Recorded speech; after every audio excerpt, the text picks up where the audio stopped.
Mesdames et messieurs, bonsoir, bienvenue dans le Flash d'information. Que serait une fête de Noël sans clown et sans Père Noël? Bien malin, celui qui répondra à cette interrogation. Selon notre reporter Clarisse Kanyala, cette fête destinée en partie aux tout-petits devient le moment propice du business du Père Noël et des clowns.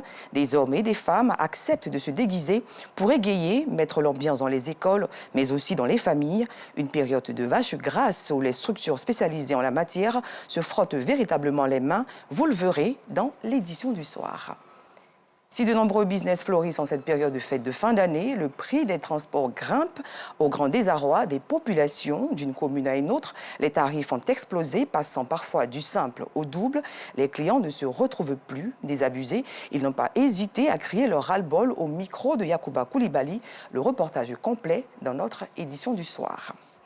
Ça y est, les élèves sont en congé de Noël depuis cet après-midi. Après la sensibilisation contre les congés anticipés, la plupart des établissements d'enseignement scolaire ont respecté les consignes du ministère de l'Éducation nationale. Notre reporter Yacouba Koulibaly s'est rendu dans les communes de Cocody et Port-Bouët pour vivre l'ambiance de ce départ en congé. Son constat dans le 19h30. Une note de culture dans ce flash, la 3e édition du Festival international de la diversité culturelle d'Abidjan s'est tenue du mardi 20 au jeudi 22 décembre 2022. Cet événement culturel a eu lieu au stade de la BAE dans la commune de Yopougon.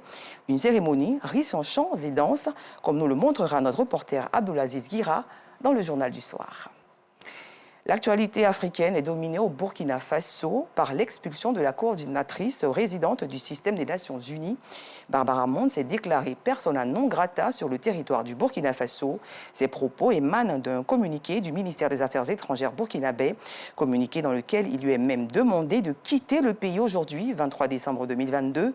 Selon des sources diplomatiques, l'expulsion de Barbara Monde serait justifiée par le fait qu'elle aurait récemment demandé et obtenu le retrait du personnel non essentiel du système des Nations Unies du pays.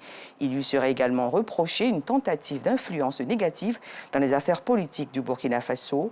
Notons que cette expulsion intervient quelques jours après celle de 2 Français qui travaillaient pour une société burkinabé. Ils étaient soupçonnés par les autorités locales d'être des espions. En France, un homme de 69 ans a tiré plusieurs coups de feu ce matin dans le 10e arrondissement de Paris. 3 personnes sont mortes et 3 autres blessées.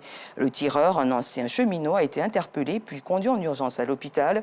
L'auteur présumé avait déjà été interpellé il y a 1 an pour s'être attaqué à un camp de migrants dans le 12e arrondissement de la capitale. Informé, le président de la République française Emmanuel Macron dénonce une odieuse attaque et adresse ses pensées aux victimes. C'est la fin de ce flash. Merci de l'avoir suivi. Je vous retrouve à 19h30.